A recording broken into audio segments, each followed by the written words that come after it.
Hello guys, welcome back to this channel. In this today's tutorial, I'm going to show you how you can create VIP from Squid Game 3 and Dress to Impress. Okay, this is for the outfit guys. Okay, and to create this look, you need all these items guys.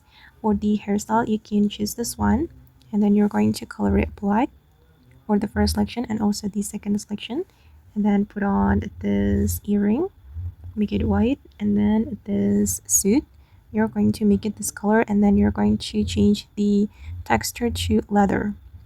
Okay, and then put on this pant, you're going to make it this color and then make it leather. And then this heel, this one you're going to make it black like this. Okay, black and red. And then you're going to put on this top, this one you're going to make it this color. And then this one, this cat ear, you're going to make it gold like this and then change the material to glitter. And then you're going to do adjustment, position it like this, rotate, and then scale. And then put on this mask from the VIP room, you're going to make it gold like this. And for the mask, you're going to remove the feathers.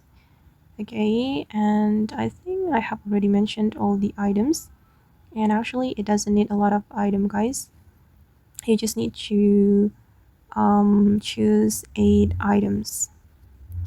Okay, and that's all the way to create a VIP from the Squid Game 3. I hope this video will be useful for you. Thank you so much for watching and bye.